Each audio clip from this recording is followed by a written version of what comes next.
Bonjour à Bonjour tous. à tous. Bonjour. Ravie de Ravi. vous recevoir au sujet du coup de ce futur du monde du travail et regarder un peu les impacts que vont avoir d'un point de vue financier et organisationnel des modes de travail. L'évolution des modes de travail, notamment suite au confinement. Ce qu'on vous propose, c'est de commencer par les quelques règles sur le webinaire. Déjà, pour information, est-ce que vous pouvez nous dire dans le chat si vous nous entendez bien, donc nous dire bonjour ou autre si vous entendez bien ce qui se passe, qu'on soit sûr qu'il n'y ait pas de problème. Super, merci Marion. Du coup, ce qu'on va faire, c'est que donc, le webinaire est enregistré est enregistré, vous recevrez le replay par email, de la même façon que vous recevrez aussi la présentation. N'hésitez pas à utiliser la fenêtre de chat pour discuter avec nous ou échanger avec nous directement, sachant que on va, en cas de problème technique, on vous conseille de rafraîchir la page. En général, en rafraîchissant la page, les problèmes de son et tout ça s'en vont. On vous conseille aussi d'utiliser plutôt Chrome. Et pour les questions, utilisez plutôt l'onglet questions. Et vous pouvez aussi voter pour les questions qui ont été posées, ce qui nous permet, nous, de prioriser les questions pour y répondre au mieux. Également, on a fait un petit sondage dans l'onglet sondage, si vous voulez y répondre, pour voir un petit peu quelle est la situation de votre entreprise. Et de la même façon, n'hésitez pas dans le chat, par contre, à nous dire dans quelle mesure vous vous posez des questions actuellement, comment le confinement a changé vos façons de faire, et partager un petit peu avec nous, qu'on comprenne qui se cache derrière l'audience. Nous, on a fait ce webinaire, donc du coup, c'est un webinaire Cash is King, c'est une communauté, pour ceux qui ne la connaissent pas, d'experts, du coup, dirigeants, directeurs financiers et autres experts de la gestion de trésorerie. On est autour de 850 membres déjà, et l'idée, c'est d'échanger un peu sur tous ces sujets-là.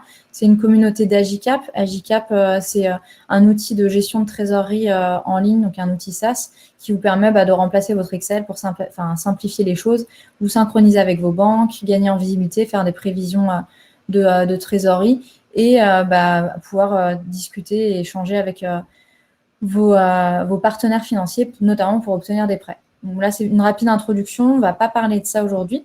Avec moi, je vais avoir 3 intervenants que vous voyez en bas. Myriam, du coup, qui est CFO chez BeHappy. Donc, c'est une agence spécialisée. Tu me corriges si je me trompe, Myriam. Une agence spécialisée notamment dans WordPress. Jessica, du coup, qui est DRH chez 365 Talents. Donc, une solution SaaS également. Et Julien, Talent Acquisition Manager chez Itch, qui est un acteur français VTC. Enfin, français en tout cas, implanté en France, côté VTC. Donc, ce qu'on vous propose comme agenda, c'est de faire une petite présentation. Donc, avec Cash is King, on a eu la chance de faire un livre blanc sur cette question-là. Et donc, je vais vous présenter très rapidement un petit peu ce cadre-là. Et ensuite, on va passer plus dans une partie échange, partage d'expériences et bonnes pratiques, parce qu'on a des profils qui sont très différents avec nos intervenants, et répondre aussi aux questions. Il y a déjà une quantité non négligeable de questions qui ont été posées en amont de ce webinaire. Donc, on va pouvoir les traiter dans un premier temps et répondre aux vôtres, évidemment, encore une fois, dans l'onglet questions. N'hésitez pas. Voilà. Pour la petite intro. Donc, rapidement, le télétravail, donc ce qu'on constate, c'est une tendance très accélérée. Avant le confinement, c'était pas si répandu que ça. On avait en 2017 3% de la population qui en faisait régulièrement et 7% qui en faisait de façon occasionnelle. Donc, c'était un cadre juridique aussi assez rarement mis en place. Pour des vrais accords d'entreprise, on avait seulement 50% des cas de télétravail qui étaient couverts. Selon la ministre du Travail, 60% des fonctions étaient éligibles, d'autres parlent de 35%, donc ça ne concerne pas toute la population, ça concerne surtout les cadres, ça concerne surtout aussi les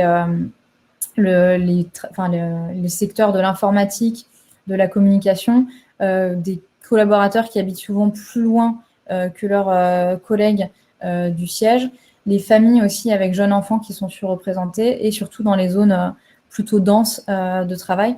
Donc, on a, avant le confinement, un cadre qui est répandu très modérément et de façon assez inégale, avec un cadre juridique qui était en grosse augmentation quand même, avec le nombre d'accords d'entreprise entre 2017 et 2018, mais qui reste assez limité. Pendant le confinement, on en a tous entendu parler. Dès que c'était des fonctions éligibles, on a eu une massification de la mise en place du télétravail complètement en urgence, qui a mené à 24% des emplois qui étaient en télétravail, dont 58% de nouveaux télétravailleurs. Donc, ça a vraiment amené de la nouveauté, et notamment dans des structures qui n'étaient pas du tout prêtes. Ce qui fait qu'on a eu on a détecté de nombreux risques par rapport à ces situations-là, parce que c'était mis en œuvre en urgence, notamment des risques psychosociaux, en plus du confinement, donc, qui était stressant pour tout le monde, mais des sentiments de ne pas être accompagnés par les employeurs, des gens du coup qui ont eu des risques, des problèmes de déconnexion aussi. Mais en parallèle, on a eu quand même la découverte de nombreux avantages, des gains de productivité de façon surprenante. Beaucoup d'entreprises ont plutôt été bien surprises de voir que leurs employés étaient très très enclins et très motivés et très présents et productifs, alors que certains étaient vraiment très réticents et avaient des craintes à ce niveau-là. Post-confinement, qu'est-ce qu'on voit? On voit une volonté très affirmée de faire évoluer son cadre. 73% des personnes sondées par une étude déclaraient qu'ils voulaient faire du télétravail plus régulièrement que ça pouvait être le cas avant, ce qui a mené forcément à énormément de questions sur quel cadre on se donne et comment réorganiser les choses, notamment en termes de locaux ou autres. Rapidement, du coup, je pense qu'on les a tous en tête, mais pour bien poser le cadre, les avantages côté employeur et collaborateur, ça va être du gain de temps, de la responsabilisation et de l'autonomie.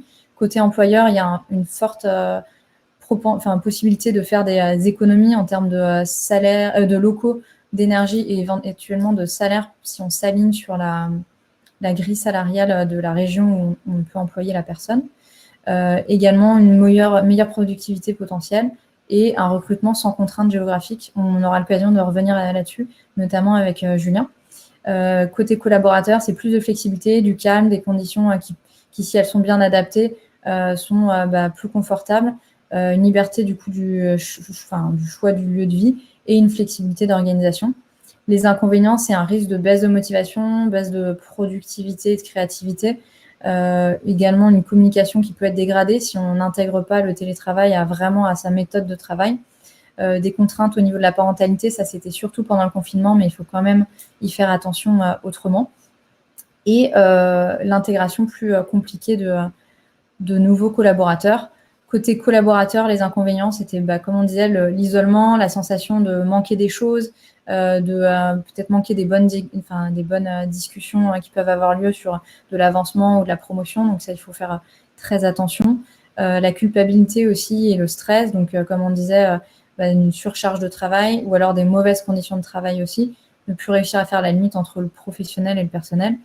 Et sur la partie employeur, une difficulté à maintenir une cohésion et une culture d'entreprise, des contraintes plus fortes en termes de management, apprendre à manager différemment, et en termes de sécurité aussi, il faut être sûr que les gens utilisent le bon matériel et qu'ils respectent un certain nombre de consignes. En termes d'impact, du coup, financier et organisationnel, financier, comme on disait, c'est vraiment des économies qui peuvent être faites sur les locaux et les frais liés, donc c'est tout ce qui est énergie, notamment, ménage et autres. Un alignement aussi possible sur la grille de salaire, donc notamment si on prend l'exemple d'une entreprise parisienne qui engagerait des personnes qui seraient soit dans d'autres pays, soit en tout cas dans d'autres régions, si on s'aligne sur plutôt le niveau de vie dans la région, ça peut aussi permettre d'avoir une grille salariale plus intéressante pour cette entreprise. En revanche, on a une augmentation des événements et des frais de transport pour pouvoir être sûr que les collaborateurs reviennent régulièrement sur site. Et en dernier impact, par contre, celui-là positif, une baisse du turnover et de l'absentéisme. On sait que le recrutement, c'est quelque chose, et ça, Julien pourra en témoigner, mais qui est extrêmement coûteux à la fois en temps et du coup en argent, notamment si on fait appel à des cabinets de recrutement. Donc du coup, on sait très bien que c'est important et c'est beaucoup plus intéressant comme valeur pour toute l'entreprise de conserver un maximum ses collaborateurs et donc de leur apporter aussi une qualité de vie qui leur donne envie de rester. Sur les impacts organisationnels, il y a toute la mise en place du cadre, toute la revue des process aussi de bout en bout. Il faut penser plus écrit, il faut penser aussi à tout ce qui peut se faire à distance, être bien équipé, avoir une base de connaissances, etc. En termes de recrutement, c'est forcément aussi de grandes évolutions. Donc, on va avoir des recrutements qui vont être partiellement à distance ou complètement à distance. Et pour l'intégration, là aussi, j'en parle pas beaucoup parce qu'on va en parler plus en détail, mais c'est un moment clé de l'intégration, dans la vie d'un nouveau collaborateur. Et donc, c'est important vraiment de ne pas manquer ce moment. Et donc, le télétravail peut être plus compliqué, donc à voir comment on peut le gérer. Et également une organisation opérationnelle et quotidienne. Donc, comme je disais, pour le management, il faut garder des moments ensemble. Il faut aussi être sûr d'avoir un management qui ne soit pas du micromanagement, mais qui se construise dans la confiance. Donc, de gros impacts au final des deux côtés, mais qui peuvent valoir le coup. Nous, on a établi une typologie donc en 4 profils. Les entreprises qui sont en 100% télétravail, ça va être le cas de certains chez Itch, mais Julien nous en parlera, et également chez Biapi. Le télétravail occasionnel ou régulier, donc là, ça va être un certain nombre de jours sur place et un certain nombre de jours à distance. Le travail nomade, donc on n'a pas forcément de bureau, mais on va se retrouver en coworking de façon occasionnelle, et 100% en présentiel. Je ne vous le présente pas, je pense que tout le monde l'a bien en tête. Un modèle un peu plus traditionnel qu'on retrouve encore chez un certain nombre d'entreprises. Ce qui est important quand on met en place ce genre de mesures, donc que ce soit la mise en place du télétravail ou l'évolution de cette mise en place parce que le cadre était trop restrictif, c'est de se poser les questions sur si... Points principaux, le type de contrat, est-ce que c'est que les CDI, est-ce qu'on peut aussi intégrer les CDD, l'ancienneté, est-ce que c'est l'ancienneté sur juste hors période d'essai ou pas, ou est-ce qu'il y a aussi une notion d'autonomie qui va être du coup à la discrétion du management, les jours éligibles, est-ce que le mercredi, c'est une bonne idée de permettre le télétravail ou pas, est-ce qu'on ne risque pas de nuire concrètement à la fois à la productivité, mais aussi au bon équilibre vie personnelle et privée des parents. Idem pour le vendredi et le lundi, est-ce qu'on a envie de les condamner ou pas? Est-ce qu'on fixe un jour de présence pour tout le monde? C'est toutes ces questions-là. La fréquence aussi, donc est-ce qu'on fixe un pourcentage? Est-ce que c'est à l'individu qu'on décide ou au global? La nature des tâches, certains, là Julien en parlera, mais il y a des modèles mixtes qui peuvent s'établir en fonction des départements. Certains sont ont vraiment le bon profil pour être en télétravail constant et d'autres beaucoup moins. Et également le cadre juridique, là c'est peut-être plutôt Myriam et Jessica qui nous en parleront parce qu'elles ont, pour les chartes qu'elles ont mises en place. On a également des impacts forts donc sur les locaux, on en parlait, c'est le principal levier de l'impact financier. Les locaux, c'est souvent très cher entre tous les frais généraux, tout ce qui est énergie. Donc, on a plusieurs modèles, on a plus de bureaux que d'employés. Là, il y a un vrai levier. Donc, le télétravail n'est pas du tout une contrainte. Il peut être mis en place, mais ce n'est pas du tout une contrainte ou une obligation. Par contre, là-dessus, il y a un levier potentiel de justement se débarrasser un peu d'une partie de ces bureaux ou réduire en tout cas la taille des bureaux pour pouvoir faire des économies et les investir ailleurs. Quand on a autant de bureaux que d'employés, le télétravail peut devenir une variable d'ajustement en cas de recrutement futur, si vous êtes dans un contexte de croissance. Plus d'employés que de bureaux, du coup, là, le télétravail est vraiment la variable d'ajustement. C'est important d'être sûr que vous n'avez pas plus d'employés qui vont se rendre au bureau un certain jour, et donc c'est nécessaire. Et l'absence des bureaux, là, évidemment, on est dans un modèle 100% télétravail. Les bonnes pratiques, on en a parlé, ça va être cadré, ça va être aussi savoir qu'on va itérer sur ces sujets-là. Et là-dessus, Myriam, Julien et Jessica vont vraiment témoigner. Il faut être capable de revenir en arrière si besoin et de tester et de voir. Individualiser, on n'a pas tous les mêmes besoins, tous les collaborateurs n'ont pas les mêmes besoins, les mêmes fonctionnements. Donc, c'est important aussi de se dire qu'on a un cadre global, mais qu'il faut regarder aussi un petit peu comment ça se passe à l'individu. Intégrer le télétravail dans la culture d'entreprise. Donc, il ne s'agit pas de juste poser un cadre. Il s'agit aussi de se dire que quand on est en télétravail, on est aussi présent et aussi actif que quand on est à la maison, que la culture d'entreprise, il faut qu'elle soit maintenue. Et donc, il faut organiser des moments de temps forts de rencontre pour que tout le monde comprenne bien la mission de l'entreprise, dans quelle direction on va et ce qui nous lie au-delà d'un logo et d'une liste de missions. Il faut aussi faire confiance. Il n'y a pas de télétravail sans confiance. Comme on disait, le micromanagement en télétravail, c'est possible, mais c'est vraiment pas souhaitable et c'est plutôt contre-productif par rapport à ce qu'on peut y gagner justement. Et favoriser les échanges et la transmission. C'est pas parce qu'on est loin qu'on peut pas travailler ensemble, qu'on peut pas échanger ensemble et créer des liens. Il faut faire de la veille, il faut faire des projets transversaux, il faut aussi avoir une base de connaissances qui est conséquente pour que tout le monde puisse être au même niveau d'information. En conclusion, du coup, nos points clés, c'est vraiment de comprendre les besoins des collaborateurs, les contraintes aussi que vous pouvez avoir en termes au niveau de l'entreprise pour être sûr que ce soit pertinent et que ce soit mis en place de la bonne façon pour maintenir la culture d'entreprise et maintenir une motivation forte.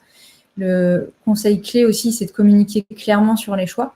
En fait, c'est vraiment l'entreprise qui peut décider aussi du cadre qu'elle met. C'est une négociation, mais c'est plus une discussion en fait, et sur laquelle il faut communiquer clairement pour que tout soit compris et accepter que ça fonctionne bien.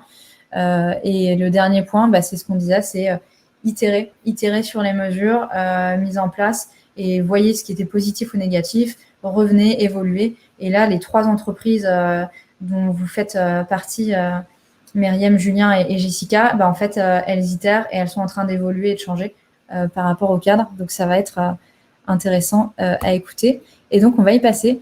Donc, Myriam, du coup, qui a une culture du télétravail depuis un moment chez Biapi et qui est en train de se poser la question de placer le curseur encore plus loin d'un point de vue du télétravail. Jessica, du coup, 2 sites et du télétravail plutôt occasionnel pour le moment bien encadré. Alors que Julien, on va être sur une culture vraiment du remote friendly, voire full remote en fonction des personnes à qui on s'adresse. Du coup, je vais vous laisser vous présenter rapidement en posant, par exemple, d'un point de vue recrutement, intégration de nouveaux collaborateurs et ensuite gestion au quotidien. Qu'est-ce que vous avez mis en place dans vos entreprises et qu'est-ce qui est actuellement en place? Myriam, tu veux commencer? Oui, Julien. Bonjour à toutes et à tous. Merci, Jessica. Nous, le télétravail, on a commencé, je vais peut-être un peu vite. Du coup, je travaille à Biapi, qui est une agence web qu'on présentait précédemment. Du coup, des profils plutôt tech qui sont connectés. Donc, on va dire le télétravail est peut-être plus facile à mettre en place dans une structure comme la nôtre. Nous, le télétravail, en fait, on a commencé à le mettre en place depuis 2014 avec un collaborateur qui souhaitait partir en fait du côté de Biarritz et qui était essentiel, on va dire, pour le développement de l'entreprise. C'est à partir de ce moment-là qu'on a commencé tout doucement à mettre le télétravail. Suite à ça, on a été un peu plus loin en 2016 avec 3 autres collaborateurs. Voilà, ça a un peu moins bien fonctionné, mais je reviendrai peut-être plus tard sur ce qui n'a pas fonctionné. On avait fait une charte de télétravail à ce moment-là. Et ensuite, on a été un peu plus loin encore, c'était plutôt en 2017. Et là, on a créé 3 sortes de télétravail. Un télétravail, on va dire, qui est contractuel, donc tous les contrats classiques avec la possibilité de télétravailler 2 journées dans le mois, qu'on peut déposer n'importe quand. Et ensuite, on a les télétravailleurs, on va dire, réguliers, qui travaillent en moyenne 50% à l'agence, 50% chez eux. Et le dernier télétravail qui existe, c'était les 100% remote qui travaillent dans d'autres villes de France. Je crois que c'est tout pour cette partie-là. Tu veux juste parler peut-être de ce que vous faites en termes d'intégration de nouveaux collaborateurs? Oui. Pour l'intégration, du coup, on a mis en place en fait un onboarding en fait, surtout pour ceux qui sont full TT. C'est eux où il y a le plus d'enjeux. Parce que les autres sont intégrés classiquement, qui viennent dans les locaux. Du coup, on définit en fait un nombre de jours en fait sur plusieurs semaines. C'est-à-dire que la première semaine, ils sont là 3 jours. La semaine d'après, 2 jours, puis on espace. Et le DG en fait passe toujours au moins une matinée, que ce soit d'ailleurs en remote ou pas, pour pouvoir présenter l'entreprise, connaître la culture, etc. On trouve que c'est important que n'importe quel collaborateur de l'entreprise rencontre au moins une fois le DG. Et pas juste sur une réunion au hasard. Après, nous, le télétravail s'est beaucoup accéléré concernant le recrutement. Je pense qu'il y avait aussi une problématique sur le recrutement. Nous, on est dans des métiers qui sont très tendus. On a beaucoup de mal à trouver des développeurs, etc. Et du coup, si on veut trouver des talents qui répondent aux besoins d'entreprise, on était quelque part aussi obligé de suivre cette tendance. Ok, ouais, c'est sûr que ça peut faciliter les choses.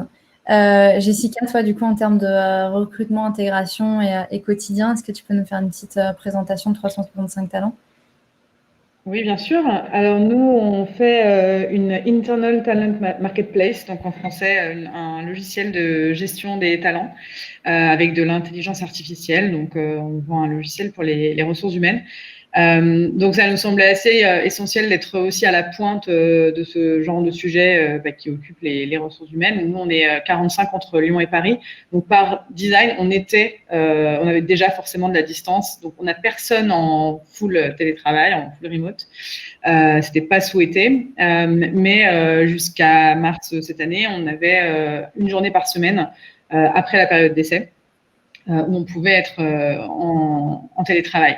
Alors, il y avait pas mal de contraintes. On avait notamment, on ne pouvait pas être en télétravail dans un lieu de villégiature, on ne pouvait pas être en télétravail avec ses enfants. Il y avait pas mal de choses comme ça. Pas de télétravail suite à une période de maladie ou de vacances. Et ça, évidemment, à partir du 13 mars, on a tout fait voler en éclats et on s'est mis à tous être en télétravail. Mais l'avantage, c'est qu'on était déjà prêts. Puisqu'on avait déjà tous les outils digitaux, on travaille avec Google Drive, on a Slack, etc. Donc, on avait vraiment l'habitude de ça. C'est juste qu'on était dans un télétravail un peu contraint dans un contexte de crise sanitaire, donc vraiment pas confortable. On n'a pas eu de sujet d'intégration pendant ce moment-là.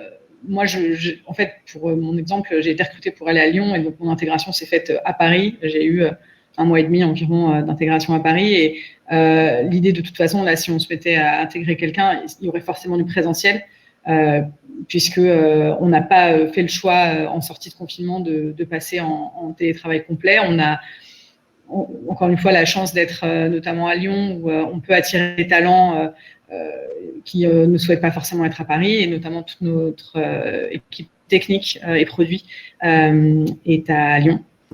Et on a des belles écoles d'ingénieurs à Lyon, donc on peut totalement recruter en local. Et donc nous, là, le next step, on a décidé de tirer un enseignement positif de tout ça et de passer à une charte avec la possibilité pour chacun, sur la base du volontariat, à 50% de télétravail. Et là, on n'a plus de contraintes de garde d'enfants, on n'a plus de contraintes de lieu de villégiature, on peut faire ça où on veut. On demande juste aux collaborateurs d'être là au moins la moitié de leur temps dans un de nos bureaux, soit à Paris ou à Lyon. Donc ça nous permet un vrai confort de vie. On a quand même, en région parisienne, pas mal de personnes qui habitent un peu loin, plus d'1 heure de nos bureaux. Ça leur permettra quand même d'être plus à l'aise. Et puis certains qui ont la possibilité de se mettre au vert, ça leur donnera un cadre de travail beaucoup plus positif. Et ça sera à partir du mois de septembre. Ok, super, top. Merci. Julien, est-ce que toi, tu veux du coup présenter aussi la façon dont vous fonctionnez chez Itch? Oui, bien sûr. Déjà, bonjour à tout le monde. Donc, moi, c'est Julien, je suis responsable du recrutement chez Itch. Itch, qui est donc une plateforme de VTC française qui est présente dans pas mal de villes en France, mais aussi en Belgique, au Maroc et en Algérie. Le recrutement chez Itch, au-delà du recrutement, déjà, on va commencer par le télétravail. C'est quelque chose qui a été mis en place en 2015. Chez Itch, la boîte est née en 2013, mais rapidement, on s'est rendu compte que si on voulait en fait attirer les bonnes personnes sur une technologie qui était assez récente, de se battre avec nos moyens pour des développeurs à Paris, ça allait être très compliqué. Donc l'idée, c'était de se dire pourquoi on ne s'ouvre pas au télétravail en full remote et on étend un peu notre pool de candidats, pas seulement à Paris ou en France, mais sur toute l'Europe. Donc ça, c'était la genèse du télétravail et du full remote chez Itch. Et du coup, ça fait partie de notre ADN et ça nous a permis on va dire, de bien passer cette étape du Covid. La transition était assez simple. Et on a un modèle hybride, comme tu l'as présenté tout à l'heure, c'est-à-dire que pour le full remote, 100% télétravail, c'est plutôt sur le département engineering, donc principalement ingénierie, les postes de développeurs. Donc c'est ce qu'on leur propose en premier lieu. Donc ça nous a permis de recruter plus facilement des gens qui sont experts dans leur domaine, très reconnus, qu'on n'aurait pas pu avoir à Paris. Et c'est des gens qui sont en recherche de ça. Si on regarde un petit peu des sondages, des études, les top développeurs, ils sont souvent en recherche d'un poste, soit en full remote, soit à minima en remote partiel. Et après, on a revu un peu selon les postes, typiquement sur des postes en produit, product management, product design. C'est des gens qui ont besoin d'être proches des utilisateurs. Et pour le coup, on s'est dit, on va étendre notre pool, mais par contre, de candidats, on va laisser les gens choisir entre Paris, Lyon et Bruxelles, qui sont des villes où on tourne bien, où ils peuvent aller rencontrer les utilisateurs, faire des entretiens, etc. Donc, en fait, on s'adapte selon les postes.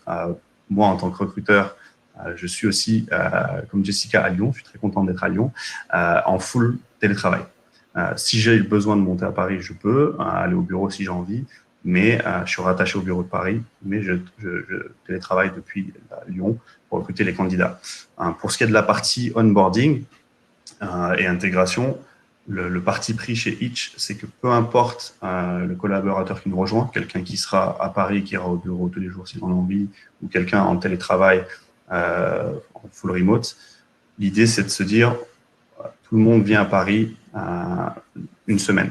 Donc il y a une intégration qui est faite la première semaine de chaque mois, où un peu comme Myriam l'a dit, ils vont rencontrer le CEO qui va parler un peu de la culture, de la genèse de Itch, et ils vont rencontrer des personnes de chaque département pour comprendre comment on fonctionne au global et pas seulement uniquement leur équipe. Et ils vont comprendre un petit peu nos rituels. Parce que cette semaine-là aussi, on a des rituels. Et après, à la fin de la semaine, ils repartent soit en France quelque part, soit des fois dans d'autres pays, un peu partout en Europe. Donc, voilà. Ok, très clair. Peut-être juste pour compléter, j'ai pas pensé, mais en fait à VIP, on a aussi changé une partie concernant le onboarding avec le Covid. C'est qu'en fait on a écrit en fait un guide du BIAPiste.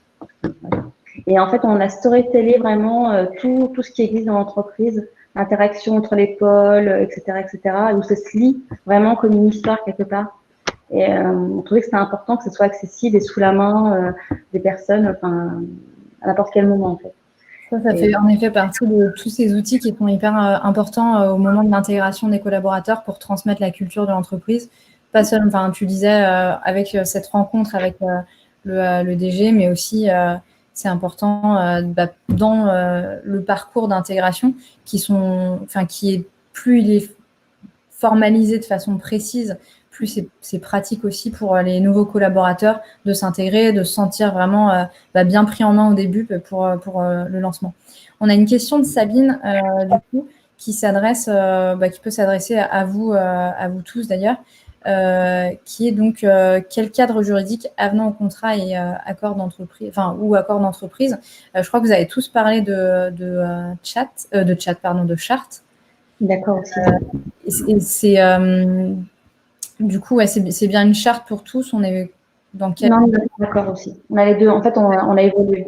Au départ, on va dire, c'était une charte. Et ensuite, on a fait un accord avec, à l'époque, c'était les DP. On a fait tout un document expliquant quel est notre positionnement sur ce qui était pris en charge, ce qui n'était pas pris en charge, le principe de réversibilité aussi, qui était très important, le principe aussi d'éligibilité. Enfin, il y avait plein de règles qui étaient définies pour savoir comment on télétravaille à BIP quelque part. Okay. Oui, effectivement, en fait, c'était les ordonnances de 2018 qui avaient mis dans le Code du travail qu'il fallait régir ces sujets soit par un accord d'entreprise, soit par une charte. Alors, la différence, c'est que la charte, on n'a pas besoin de négocier. Donc, ça ressemble plus à une décision unilatérale de l'employeur qu'on soumet pour avis aux élus. Donc, c'est beaucoup plus simple. Il n'y a pas toutes les procédures, ce qu'on appelle les formalités de publicité d'un accord, où il faut l'envoyer au greffe du Conseil des prud'hommes, etc. Donc la charte, c'est un peu plus souple. Mais si on a des élus avec qui on s'entend bien, on peut aussi faire un accord qui est un peu plus inscrit écrit dans le marbre qu'une charte. On a décidé de faire la charte, effectivement, parce que les avenants individuels, ça ne nous arrangeait pas vraiment. Et puis, sans cadre juridique, ça peut être assez dangereux, notamment sur les questions d'éligibilité, parce que tout le monde, on peut décider au niveau d'une entreprise qu'on veut réserver le télétravail à certaines catégories de personnel. Toute la question de l'indemnisation, il y a des risques aussi liés au télétravail, sur la législation des actions du travail notamment, ou souhaiter par exemple que le télétravailleur reste en France. Ça a l'air d'être une évidence, mais ça l'est pas forcément. Et après, il y a des problématiques de cotisation sociale et fiscale qui arrivent. Donc c'est vraiment une recommandation que je fais. Après, dans les petites structures, nous, c'est ce qu'on a fait. Dès qu'on fait des accords ou des chartes, etc., on a une version officielle un peu voilà, avec tout le langage juridique qui va bien. Et on a la version light qu'on met sur... on a un outil de com interne qui s'appelle Slide, qui est l'équivalent français de Notion, pour ceux qui connaissent. Et en fait, dessus, on a vraiment toute notre documentation. D'ailleurs, c'est utile pour l'intégration, mais finalement, le télétravail, il y a aussi, comme il y a cette distance, c'est tout au long de notre collaboration qu'on a besoin d'être informé en temps réel de ce qui se passe, d'avoir tous les process à jour, etc. Donc, nous, par exemple, tous nos comptes rendus de réunion se passent dessus si on n'a pas pu être présent. Et du coup, on fait toujours une version légère, plus facile à lire de nos chartes et accords avec les grands principes. Notamment, chez nous, ça va être l'organisation du planning, l'idée avec le manager. La réversibilité, ça c'est un point hyper important parce que ça fait parfois peur aux entrepreneurs. Ok, si je mets en place du télétravail, qu'est-ce que je fais? Est-ce que je suis coincée à vie? J'entends parfois parler de télétravail qui serait attribué en fonction de la performance. Alors ça, c'est quelque chose que je soutiens pas forcément. Par contre, on peut effectivement se dire, voilà, on a une catégorie de personnel qui est éligible. En revanche, la réversibilité permet, si vraiment ça ne fonctionne pas, si on a un problème de performance, a posteriori, du coup, de faire revenir la personne en présentiel. Et ça, c'est totalement non seulement autorisé, mais conseillé. Nous, on l'a mis sous 7 jours. Donc, si le télétravailleur souhaite revenir sur un présentiel, il a 7 jours pour nous le dire et s'organiser. Et nous, de la même manière, si on y met fin, voilà, ça nous permet de ne pas avoir une situation trop contraignante d'un point de vue entrepreneurial. Notamment aussi, on avait des demandes des managers. Nous, en fait, quand on a mis en place cette charte, on a sondé les salariés, mais on a aussi sondé les managers pour savoir ce qu'ils voulaient faire. Et on s'est rendu compte qu'ils n'étaient pas du tout en faveur d'un télétravail trop étendu et ils voulaient vraiment garder la main sur la présence de leurs équipes. Donc, l'intérêt d'une charte, c'est aussi, par exemple, de mettre la possibilité de convier les salariés selon un calendrier que l'employeur décide. Des séminaires, des workshops, des formations, tout ça, c'est des motifs pour suspendre le télétravail. Et si on n'a pas de cadre pour ça, vous pouvez avoir un litige qui pourrait bien se passer.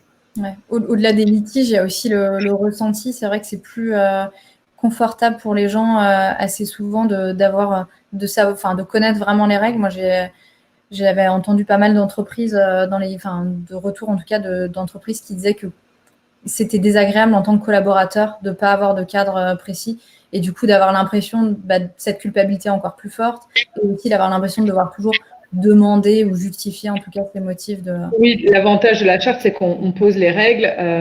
C'est vrai qu'il y a plein de boîtes encore qui... le télétravail, ça se gère en envoyant une invitation dans le calendrier pour dire au fait demain je suis en télétravail. Enfin, ça, d'un point de vue managérial, c'est pas génial.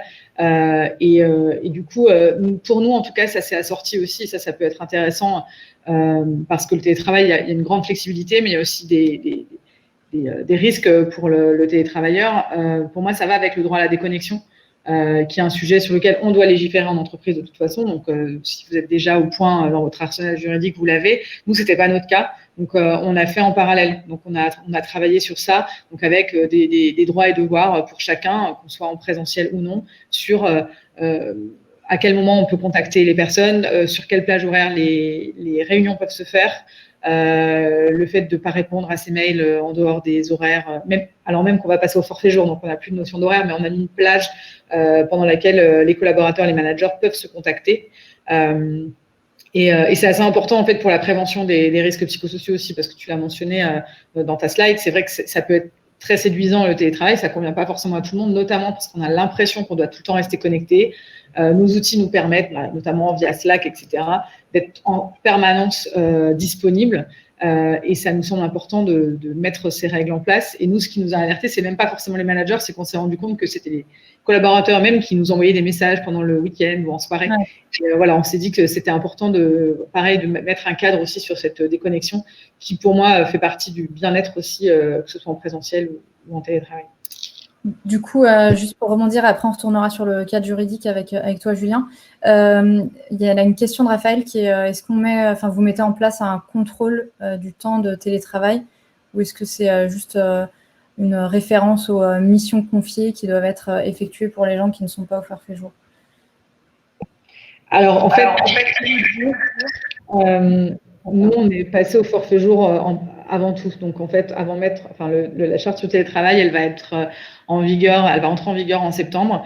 Et on a décidé de négocier un accord pour mettre l'intégralité de nos salariés au forfait jour. Donc, on n'a plus cette contrainte, car effectivement, le temps de travail hors forfait jour est très compliqué, mais de toute façon, en présentiel, hein, c'est la même chose. Comment on fait? On a des horaires collectifs. Moi, j'ai été dans aucune société, même Orange ou Accenture, où j'avais un décompte de mon temps de travail. C'était juste pas possible. On n'avait pas de pointeuse, à part ce genre de système super rétro, il n'y a pas d'autre solution. Donc, le passage au forfait jour, pour nous, c'est une vraie avancée et ça correspond plus à notre mode de travail en autonomie. Et c'est pour ça que dans le droit à la déconnexion, on a aussi prévu ces plages horaires privilégiées de contact où on s'engage sur c'est des choses qui sont dans la loi, mais au moins on l'a écrit nous aussi en interne, le temps de repos journalier, le temps de repos hebdomadaire, qui sont des obligations de toute façon au niveau européen. Et oui, le passage au forfait jour, quel que soit le niveau de REM, oui, parce qu'en fait, si on fait un accord d'entreprise, on peut déroger aux règles de la convention collective. Donc, c'est une subtilité qui était introduite par la loi travail aussi, qui avait fait beaucoup de bruit. Alors, nous, ça nous arrange énormément. On est dans un contexte... toutes les sociétés qui sont représentées là, Itch, BAP et nous, où on est plutôt dans un cadre de guerre des talents, où il faut qu'on trouve nos talents et qu'on les fidélise. Donc, les gens sont plutôt en demande de cette flexibilité donc négocier un accord où on considère que tout le monde est suffisamment autonome pour être en forfait jour, même si on n'est pas 3.1 dans la convention Syntec et même si on ne gagne pas une certaine rémunération, c'est plutôt en fait la volonté de tout le monde. Moi, quand je suis arrivée en janvier, première chose qu'on m'a demandé, c'est quand est-ce qu'on a des RTT et quand est-ce qu'on passe au forfait jour. Très attendu. Nous, c'est un sujet qu'on va lancer là justement parce que trop de contraintes quand on a des contrats hors forfait. Et on a aussi une population qui ne veut pas être pointée, tout simplement. C'est pas partie de leur ADN. C'est une nouvelle génération qui est là et qui a besoin de beaucoup de liberté, qui ont besoin qu'on leur fasse confiance. Et ça, c'est important. Et nous, par exemple, nos plannings fonctionnent à la semaine, c'est-à-dire qu'ils ont des tâches à faire et ils s'organisent comme ils veulent sur la semaine. S'ils ont envie de faire une journée de 5 heures et une autre de 10 heures, c'est un choix.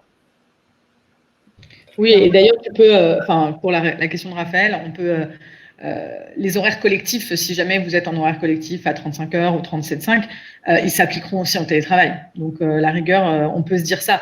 Maintenant, indépendamment du télétravail, est-ce qu'aujourd'hui, vous avez un système de contrôle? Et il est probable que non. Donc, voilà, une déclaration de temps de travail qui est souvent qui est déjà une bonne chose. Hein, c'est déjà un bon point. Et en fait, justement, en forfait jour, il y a ce devoir de la part des salariés de tenir à jour un document. Alors, idéalement, c'est dans le SIRH, mais nous, on va le faire sous forme de Google Form parce que notre SIRH ne nous le permet pas. Et donc, on va faire une déclaration des temps très simple où on va demander aux gens de confirmer qu'ils ont bien eu leurs 11 heures de repos quotidien, leurs 35 heures hebdomadaires, qu'ils ont pu poser leur congé, qu'il n'y a pas de point d'alerte sur leur charge de travail.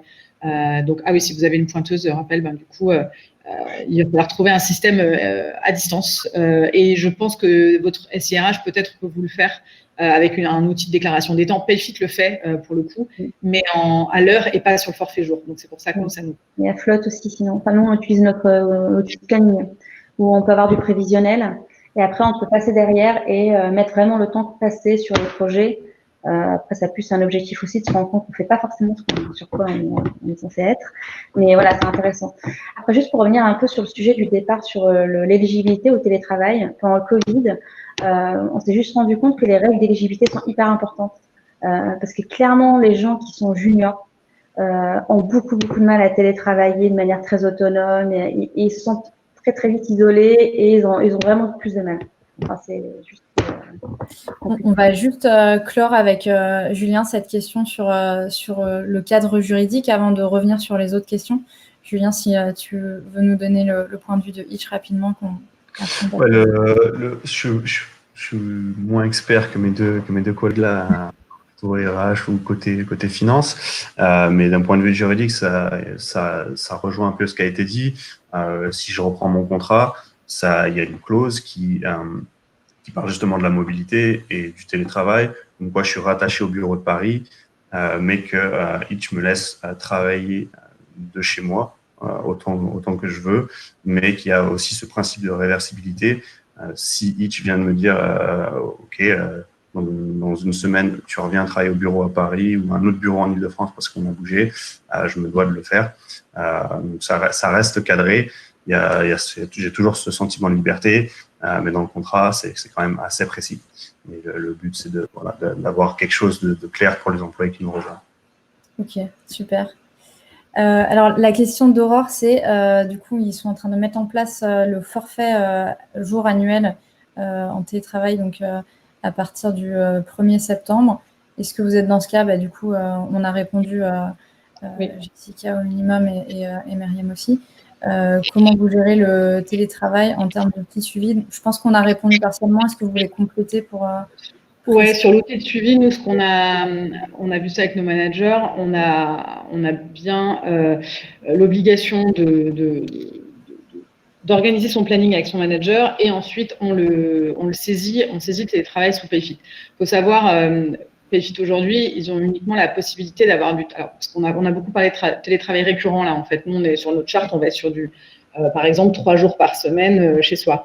Ça, c'est pas encore possible de le faire dans Payfit. Donc on peut pas le dire indéfiniment. Je télétravaille du lundi au mercredi, c'est pas possible. Donc il y a uniquement la possibilité de saisir et le manager valide. Donc ça permet c'est pas hyper confortable pour l'instant, mais je crois que la fonctionnalité va sortir bientôt. En tout cas, c'est sûr que les managers sont impliqués dans cette validation et pour s'assurer que, par exemple, si c'est une semaine qui ne lui convient pas dans la mesure où il veut organiser un séminaire ou ce genre de choses, il peut aussi refuser la demande de télétravail. Et du coup, ça nous permet, nous, en fait, en termes de suivi, et c'est pareil pour le forfait jour, on a un calendrier individuel de chaque salarié dans Payfit. Mais Lucas, par exemple, le fait aussi très bien. On peut saisir ça. Ils ont un outil de gestion des temps en plus qui fonctionne très bien pour le forfait jour en termes de déclaratif, puisque du coup, toute ces problématiques de déclaration nous évite aussi un contentieux sur les heures supplémentaires, donc je le précise. Et donc, pour nous, c'était important. Les managers voulaient vraiment garder la main et que ce soit pas complètement anarchique ou le matin, on découvre qu'un tel est en télétravail. C'était vraiment quelque chose qui leur faisait très peur. Donc, appuyez-vous sur votre SIRH pour ça. Ouais, clairement, nous aussi, on utilise Payfit pour les demandes de télétravail. Et c'est vrai que après nous, on l'a mis dans les règles, donc quoi, faut que ça soit prévu. Enfin, si c'est contractuel, c'est facile. Mais quand c'est pas contractuel, il y a des délais de prévenance. Et après, enfin, je l'ai pas précisé, mais on a aussi un autre télétravail, on va dire un peu annexe, qui est n'importe quel collaborateur peut télétravailler, par exemple, pendant 15 jours du sud de la France, s'il a envie, pendant le mois de juillet, avant ses vacances, ou pour éviter de payer son billet trop cher pour Noël. Enfin, ça, c'est des choses aussi qu'on fait. En fait, nous, vraiment, le télétravail, c'est un outil, en fait, pour rendre vraiment agréable la vie du collaborateur. C'est vraiment ça le principe. Et après, on garde quand même tout ce qui est réglementaire pour protéger aussi bien le collaborateur que l'entreprise, enfin, notamment pour la réversibilité. Nous, on est sur 15 jours. Enfin, vraiment, on peut moduler comme on a envie, donc c'est intéressant. Donc,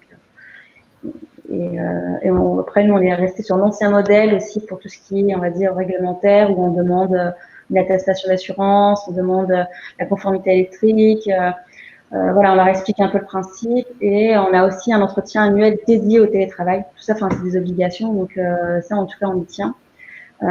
Après, l'autre enjeu, c'est d'accompagner aussi les managers, parce que clairement, manager à distance, c'est un sujet qui est complètement différent que de voir quelqu'un tous les jours. Enfin, faut avoir un espace-temps dédié vraiment juste à l'organisation du télétravail, et non pas les sujets que opérationnels, par exemple.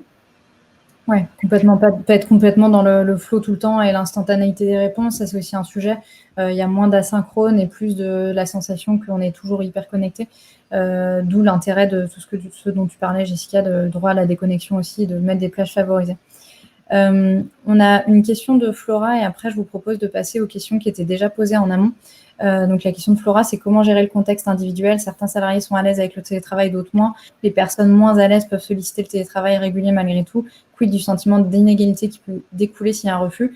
Donc ça, on en a parlé un petit peu, c'est cette réversibilité aussi en fonction. Donc, si ça se passe mal, donc les 7 jours de test, entre guillemets, côté 365 talents.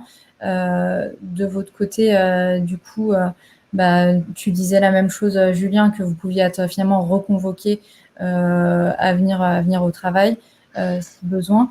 Et, Myriam, tu lui alertais sur les juniors. Est-ce que vous voulez compléter sur cette question rapidement ou est-ce que Nous, il y a une sorte, en fait, c'est écrit il y a un comité de validation pour avoir le droit au télétravail. C'est-à-dire qu'il faut faire une demande, expliquer pourquoi on veut télétravailler, en gros les jours qu'on attend, le nombre de jours, etc. Et faut que ça soit déjà prévalidé avec le manager. Et après, ça arrive chez moi en fait, et moi j'analyse un peu pour voir si c'est possible. Puis j'ai le tampon plus ou moins positif du manager. Et c'est bien précisé que l'autonomie est importante, etc. Et qu'il y a aussi, même si on a le droit au télétravail, imaginons lundi, mardi, mercredi, s'il y a une réunion client par exemple à l'agence, en fait, si c'est par exemple un chef de projet, il faut qu'il vienne à l'agence, même si habituellement il télétravaille. Toutes ces petites règles, il faut les imaginer vraiment en amont et les créer au fur et à mesure en fait. Enfin, plus c'est carré, mieux c'est accepté et facile à mettre en place en fait. Mais d'où l'intérêt de la charte. Hein. C'est pour ça que c'est important. En fait, nous, on a décidé de tirer cet enseignement du confinement où tout le monde, ça s'est plutôt bien passé. On n'était pas surpris, on s'y attendait, mais malgré le contexte de crise sanitaire, etc., où c'était pas un mode normal, c'était un mode dégradé, on n'avait pas le droit de sortir, on était coincés chez nous, et ça s'est quand même bien passé. On a gardé nos rituels, etc. Donc, on est 45, ce qui aide aussi, je pense. Mais du coup, il y avait une vraie volonté de garder ça. Nous, on a fait des sondages tout le long. Alors, je suis désolée pour ceux qui m'ont déjà écouté hier parce que j'avais parlé de ça déjà dans le webinaire d'hier.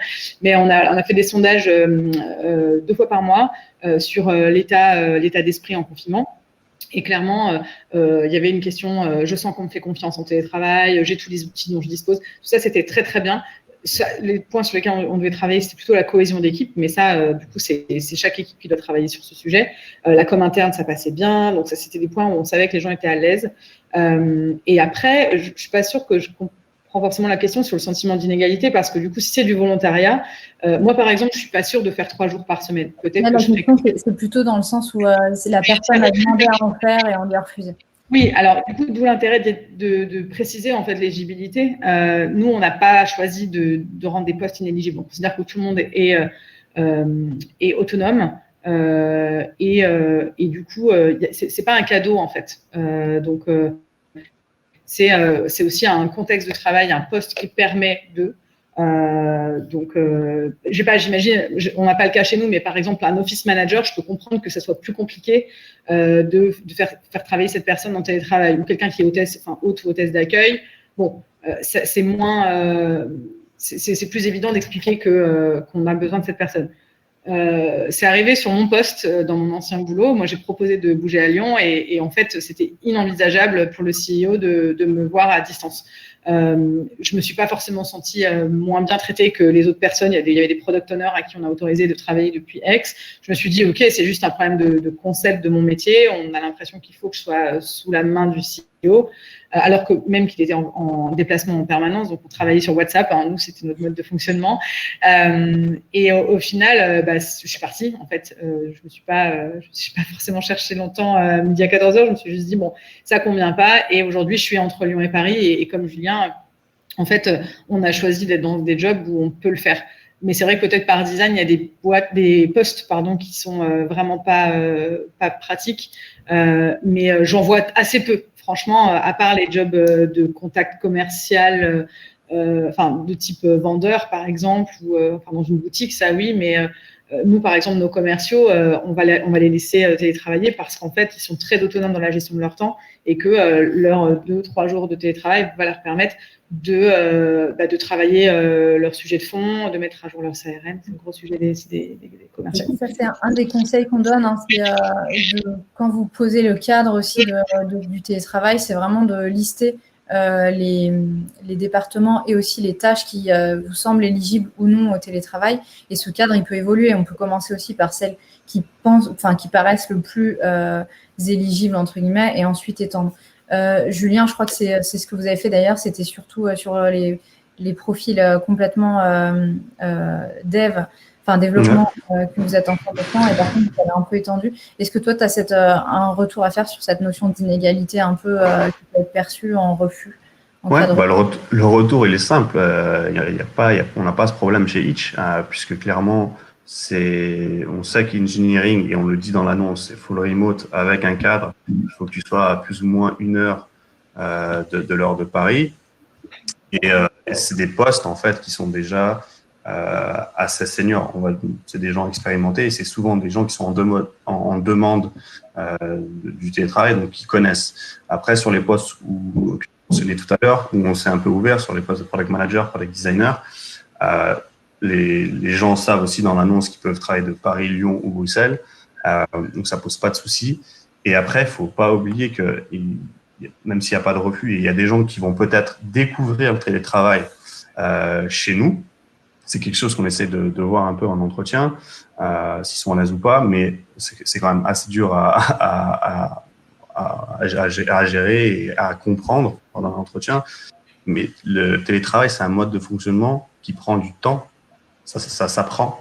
Moi, j'ai commencé le télétravail en 2015. J'ai détesté. Et aujourd'hui, on ne fera jamais retourner en arrière parce que j'ai trouvé mon rythme. Donc, même s'il n'y a pas un refus, mais on voit que le collaborateur a un peu de mal à s'habituer, c'est peut-être juste une méthode à prendre, des habitudes, une routine. Et vu qu'on est une organisation avec énormément de gens qui connaissent ce mode-là, il y a de l'aide, il y a des ressources en interne. Donc, on n'a pas vraiment ce problème-là de refus ou d'inégalité parce que chez Itch, c'est quand même assez flex comme mode et d'ouverture au télétravail. Ok, donc c'est un peu par défaut. Ce que je vous propose, c'est rapidement du coup de passer aux questions qui avaient été posées en amont. Donc le cadre réglementaire, ça tombe bien, on a eu l'occasion du coup d'en reparler.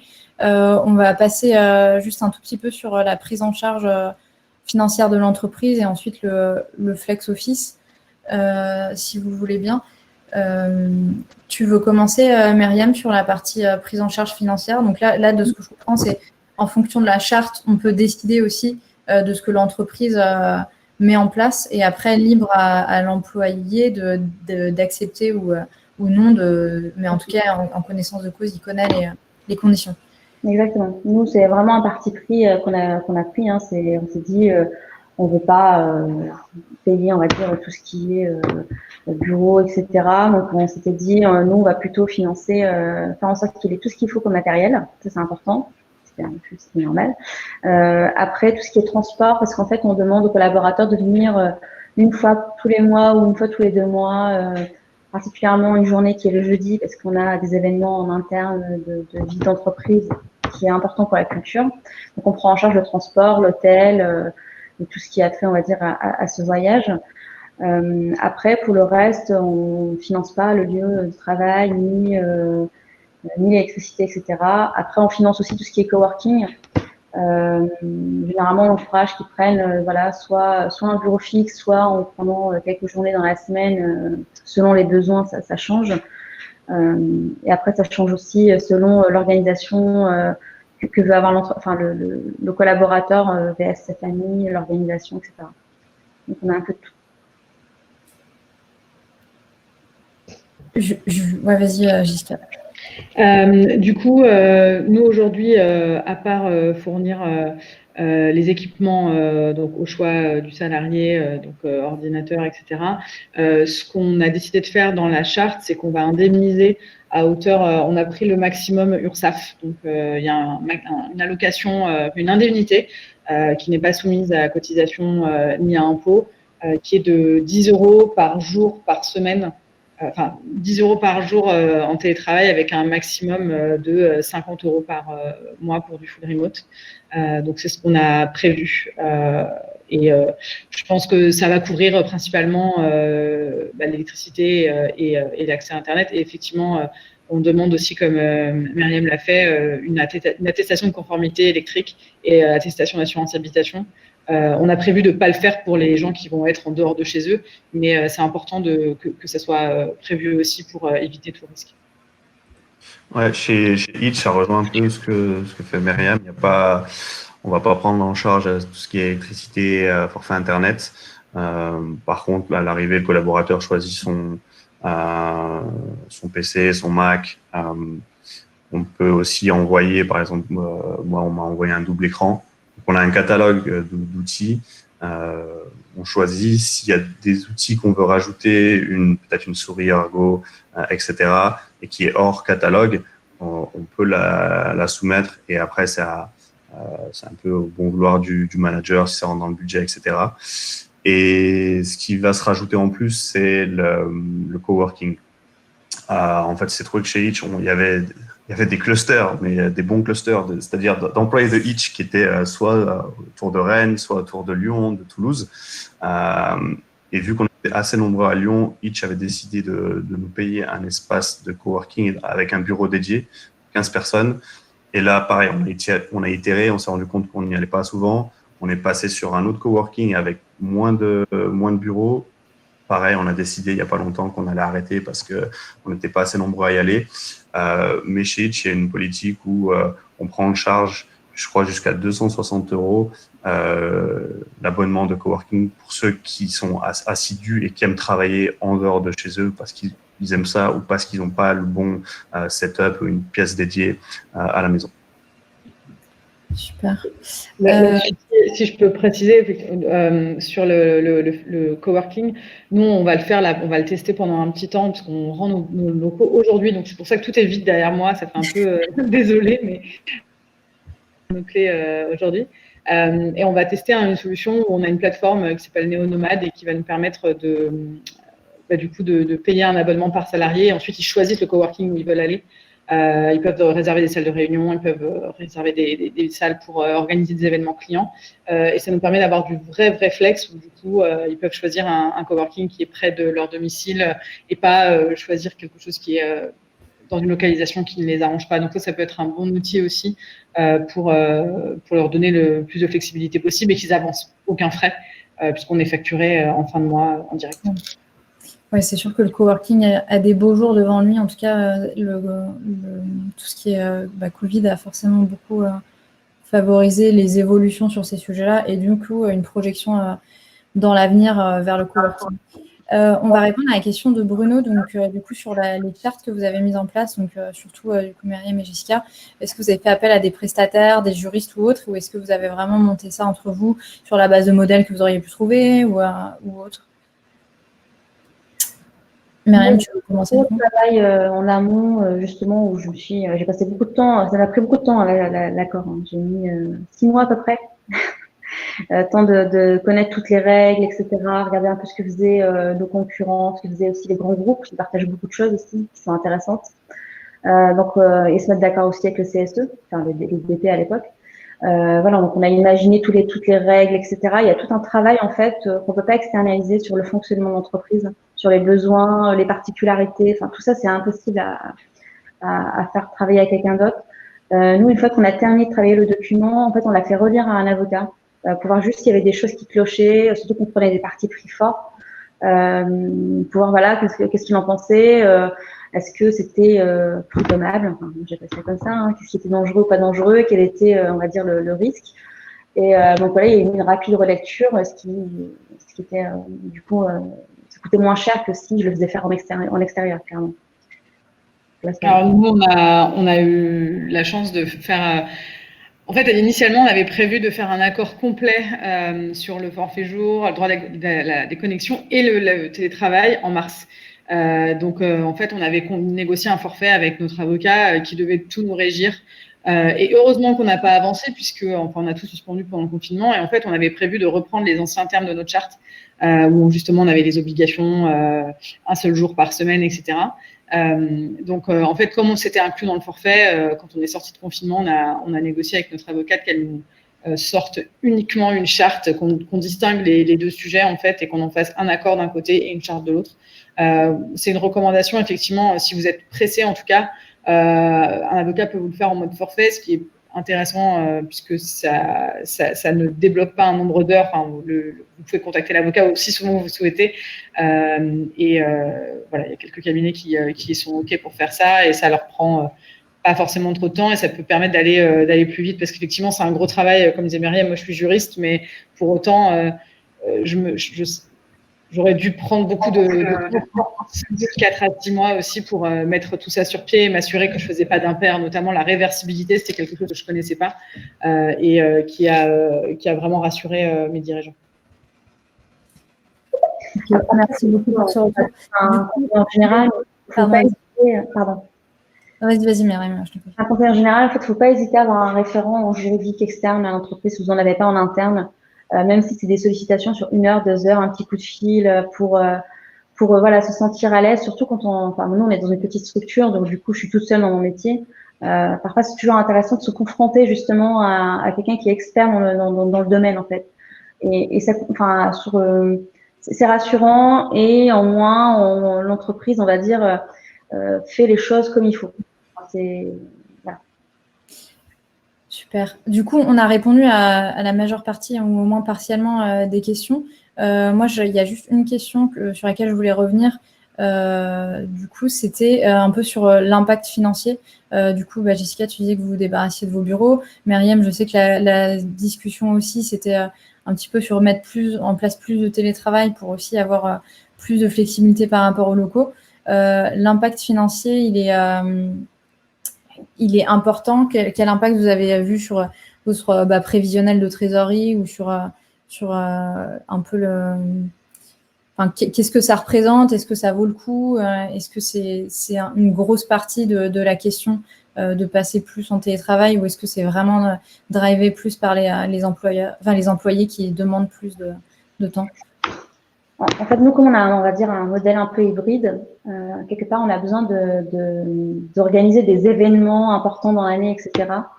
Et on se rend compte, en fait, que le coût des locaux prennent quand même une grosse partie et ils sont souvent à moitié vides. Là, surtout avec le Covid, même si on a rouvert, je crois que j'ai 9 personnes qui vont seulement, ils ont 300 mètres carrés, ils sont à 9, quoi. Et du coup, c'est beaucoup de coûts. Donc, nous, on réfléchit à passer non pas à 100%, mais à 90% pour pallier aux problématiques des personnes qui ne veulent pas télétravailler et pour les personnes qui ne sont pas prêtes, pas assez autonomes pour télétravailler. Mais clairement, sur Paris, les locaux, ça coûte très, très, très cher. Sans parler de tout ce qui est assurance, internet, électricité, ménage. On se rend compte tout de suite que c'est une grosse enveloppe. Et moi, je vous cache pas que j'avais étudié du coup. Moi, je suis cliente à JCAP et avec comment on peut faire des simulations, etc. Du coup, j'ai pu faire des simulations de tiens, si je me débarrasse entre guillemets de mes locaux et que je prenais quelque chose de plus petit ou justement un espace de cowork, quelle est la différence de prix? Là, c'est un peu, c'est une énorme économie qu'on peut faire parce que vraiment, c'est un coût assez conséquent. Après, c'est Paris. On est en plein Paris, donc ça, c'est pas donné. Jessica, de ton côté, est-ce que tu as été au courant aussi de ces discussions-là ou côté Oui, en fait, c'est clair qu'on avait pris des locaux, je crois qu'on a changé 3 fois en 4 ans, quelque chose comme ça, à Paris en tout cas. Et là, nos locaux sont un petit peu grands par rapport aux contraintes sanitaires, parce on est encore, malgré tout, dans l'impossibilité de revenir à 100%. C'est aussi pour ça qu'on les rend, voilà. Et du coup, un vrai gain. Et ça correspond aussi à ce que souhaitent faire les salariés. Donc, ce système de coworking, on va déjà le tester dans un premier temps. On pense à 2 options, soit se mettre sur un coworking dans un endroit différent et avec un engagement moins fort, que là on avait un bail, je crois, pour 3 ans à la base, qu'on a réussi à rompre, ou peut-être que la plateforme Néo-Nomade, ça nous conviendra et ça répondra aux besoins. À Lyon, c'est un peu différent, on a un bail plus long et avec une population qui souhaite plus venir, donc c'est assez amusant en fait, on s'adapte aussi aux souhaits locaux. Ok. J'ai une dernière question pour toi, Julien, sauf si tu voulais réagir là-dessus. Et après, on passera un peu à vos mots de conclusion de vos 3 succès ou 3 conseils essentiels pour mettre en place ce genre de télétravail un peu plus étendu. Et aussi les 3 risques, en tout cas, ou erreurs à éviter. Du coup, cette question, Julien, c'est en termes de recrutement. Et je sais que vous partagez, enfin d'ailleurs vous pourrez compléter, hein, mais je sais que vous partagez ce point de vue sur les tendances un petit peu, le nombre de gens qui demandent des conditions particulières justement de télétravail à l'engagement. Donc tu en parlais pour la partie engineering, ce qui est une tendance. Est-ce que tu peux commenter un petit peu cette vision-là? Ouais, alors pour le recrutement, je pense que pour nous, ça n'a pas changé grand-chose. On a un process qui est quand même assez bon au niveau du recrutement chez Itch et qui prévoit, c'est souvent des process entre 3 et 4 étapes selon les postes et les départements. Et toutes les étapes avant la dernière ça peut être fait en visio ou à la maison via des tests techniques, des études de cas, etc. Donc ça marche assez bien. Et souvent, pré-Covid, la dernière étape, on faisait venir le collaborateur à Paris dans les bureaux pour une journée pour rencontrer les équipes. C'était moins sur le process, pardon, que sur les appétences des candidats. Les appétences. C'est pas très précise. Ok, les appétences des candidats, elles rejoignent ce qu'on fait déjà avec notre process. C'est-à-dire que les gens n'ont pas forcément envie de prendre une demi-journée ou de venir très tôt le matin, très tard le soir pour un premier entretien. Ça sert à rien, ça fait perdre du temps à tout le monde. Moi, je recrute à Lyon, donc les gens ne vont pas venir me voir chez moi à Lyon. Donc clairement, aujourd'hui, un process comme on a, ça correspond aux attentes des candidats. C'est-à-dire, ils ont souvent quand même envie de voir les bureaux à un moment. Et ça, on leur en donne l'opportunité à la fin du process. Mais ça sert à rien de les faire déplacer avant, quand on est qu'au début et qu'on est encore du candidat. On a tous les outils, on a Zoom pour faire les entretiens en visio, donc il y a quand même une relation qui se crée assez facilement. Donc sur cette partie-là, les attentes, je pense que au moment, il n'y a pas de souci. Après, on a dû changer et c'est vrai qu'on a eu des retours qui pouvaient être un peu différents parce que pendant le confinement, on a continué à recruter, même si on recrutait beaucoup moins. Donc, on a des gens qui ont fait le process en entier, mais du coup, en full remote. C'est-à-dire même la dernière étape, on essayait de splitter. C'est souvent une journée à Paris entière, donc c'est 5-6 heures d'entretien coupé avec un lunch. Donc, on n'allait pas leur faire 5-6 heures d'entretien sur la journée en Zoom. Je pense que ça aurait été très mal vécu. Donc, on leur proposait de splitter ça sur 2 ou 3 jours. Ça se passait bien, mais il y a des gens, on sentait qu'ils avaient vraiment envie d'aller au bureau. Après, tout dépend des candidats. Moi, quand je suis arrivé chez Itch, j'avais jamais vu les bureaux avant mon onboarding, puisque j'étais recruté depuis le Canada. J'avais fait tout le process via Zoom. Mais voilà, ça nous a permis, en tout cas, même pendant le confinement, de pouvoir s'adapter parce qu'on connaissait ça et ça matchait à peu près dans la globalité les attentes des candidats. Ok, très clair.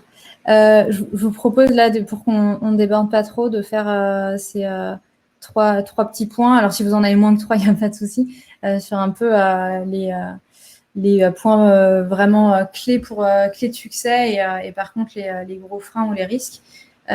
Qui veut commencer? Julien, tu veux commencer du coup? Allez, je veux bien commencer. Je ne sais pas si j'en aurai 3, mais en tout cas, un de mes gros conseils pour le télétravail, c'est donnez-vous du temps.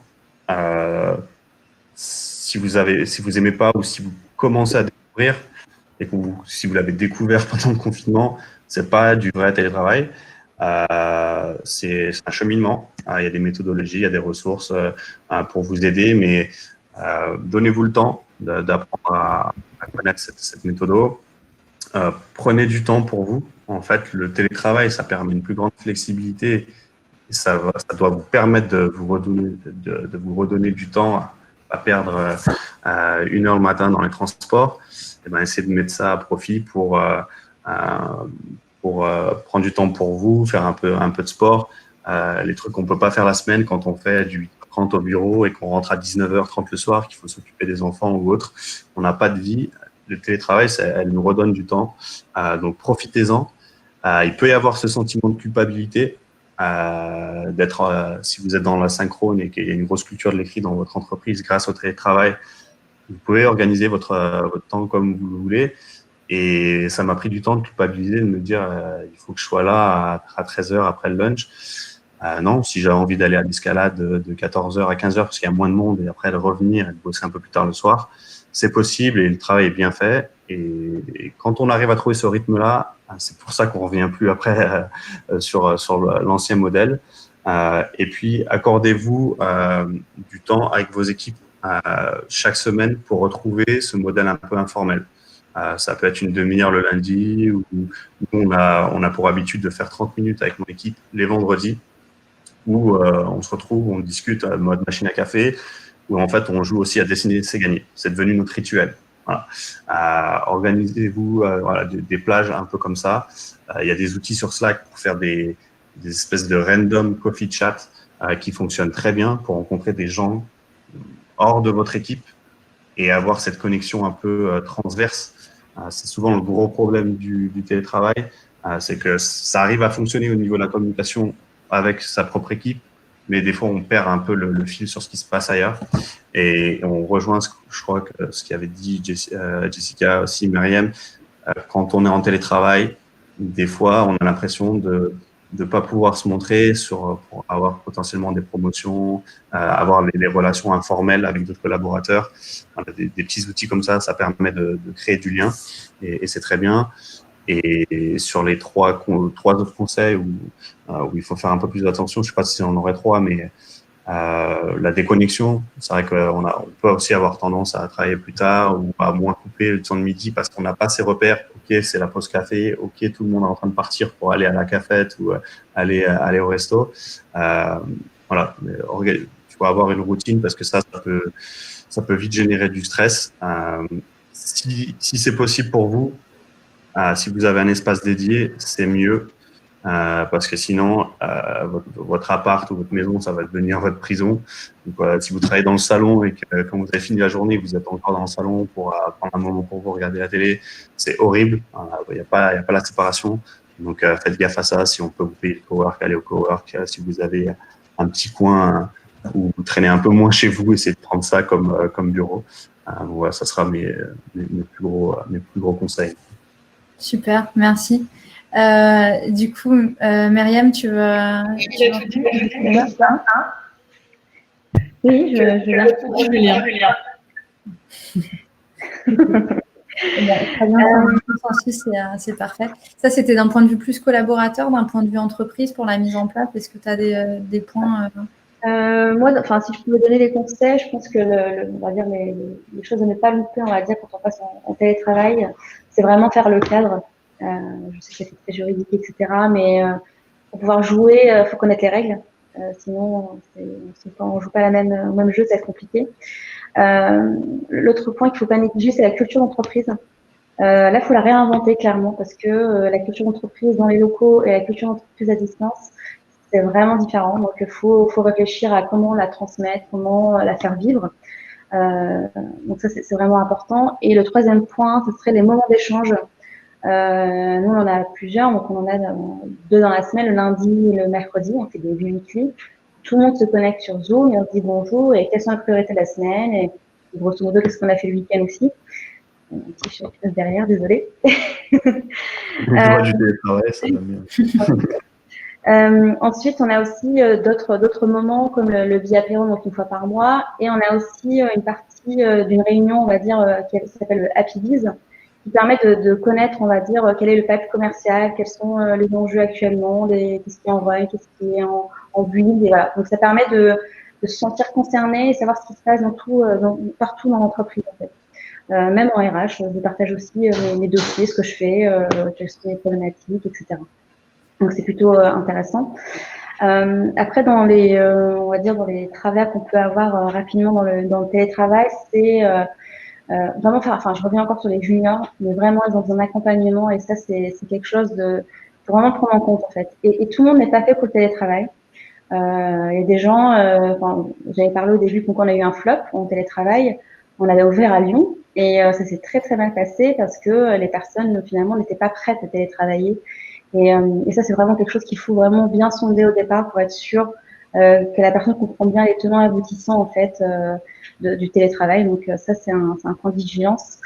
Et ensuite, oui, sinon, je reviens aussi, je vous rejoins sur le temps de travail, la déconnexion. Ça aussi, c'est vraiment des points de vigilance très importants. Ne pas hésiter, nous, on dit aux collaborateurs voilà, de mettre sur Slack qu'on ils sont pas dispo, ils sont en train de déjeuner, faut pas les déranger, entre guillemets. Donc voilà, c'est pas gênant de voir des statuts ne pas déranger aussi bien à midi, à 15h ou à 16h. Voilà, ça peut être pour plein de raisons différentes. Il n'y a pas de souci. Super, merci. Jessica, du coup, tu étais complètement alignée avec Julien ou est-ce que tu as un petit mot quand même? Non, tout a été dit. Non, c'est des très très bons conseils. En plus, Julien, ça fait plus longtemps que moi qu'il est en full remote. Je pense pour rejoindre Myriam, en fait, c'est très important de ne pas dénaturer la culture d'entreprise aussi et d'essayer de garder tant que faire se peut les rituels que vous aviez, etc. Et d'arriver à les transformer, d'arriver à les faire perdurer malgré la synchrone parfois et malgré la distance. Donc, il y a plein de choses qu'on peut faire. Il y a effectivement des choses sur Slack. Alors, on utilise beaucoup Slack, mais si c'est pas Slack, ça peut être autre chose. Juste où vous faites se rencontrer des gens qui n'ont pas l'habitude de travailler ensemble pour qu'ils se prennent un café, etc. On vient me chercher pour déjeuner, je crois. Et ça, c'est vraiment important de garder le côté informel. Je pense que ce qui peut être très stressant, Myriam l'a dit, il y a le côté un peu c'est Justine qui l'a dit, le micro-management. C'est très tentant de se dire, voilà, j'ai plus la personne à côté de moi, du coup, je sais pas ce qu'elle fait, il va falloir que je lui demande en permanence et on est connecté sur Slack. J'ai une anecdote à ce sujet. Mon tout premier job, ça se faisait pas encore le télétravail. Et dans l'équipe marketing, une jeune femme avait besoin de télétravailler parce qu'elle avait un rendez-vous. Et en fait, sa chef l'avait appelée sur son téléphone et elles étaient connectées. Alors, c'était en 2008, hein, mais le téléphone fixe sur le bureau de la chef était retourné pour qu'elle puisse entendre l'activité de sa collaboratrice. Donc, voilà, n'en arrivez pas là, s'il vous plaît. Je suis sûre que ça va encore se faire. Elle a démissionné ou pas? Parce que là, c'est le micromanagement. Oui, non, là, c'était vraiment le drame. Donc, ça faisait pas du tout envie et c'est clair qu'on veut pas télétravailler dans ces conditions. Mais demandez bien aux managers aussi où ils en sont parce que c'est sympa, c'est un thème à la mode. Parfois, les dirigeants sont très moteurs là-dessus. Et attention, en fait, aux middle managers, est-ce qu'eux-mêmes sont prêts? Sondez-les, demandez-leur comment ils veulent fonctionner. Peut-être que un jour par semaine, ça sera largement suffisant. Peut-être qu'ils sont plus à l'aise pour faire plus et vraiment d'avoir quelque chose de plus souple possible. Pour pouvoir revenir en arrière, pour itérer et puis pour faire quelque chose qui convient à tout le monde. Super. Et sont des salariés, bien sûr, avec des plateformes comme Office Vibes, Windows, etc., pour savoir si tout va bien, si tous les outils sont en place, etc. Ouais, et les questionnaires aussi dont tu parlais. Et ben merci beaucoup à tous, en tout cas, d'avoir suivi ce webinaire. Si vous voulez aller plus loin, donc vous pouvez télécharger le livre blanc qu'on a fait, notamment avec la contribution de Myriam, mais aussi d'autres membres de Cachisking. Vous pouvez aussi rejoindre Cachisking, dont vous aurez le lien d'inscription dans la présentation. Si vous voulez continuer des échanges, soit sur ce sujet, soit sur d'autres en termes de gestion de trésorerie, d'un peu de gestion des sujets tout court, de gestion d'entreprise. Donc voilà, n'hésitez pas. Nous, on sera disponible pour les questions et les réponses, du coup, comme je disais, aux questions qu'on n'a pas pu traiter parce que finalement, les échanges étaient suffisamment riches en direct. On les postera, du coup, sur Cachisking. Donc voilà, inscrivez-vous et on vous mettra donc toutes ces réponses à ces questions. Merci Myriam, Julien et Jessica.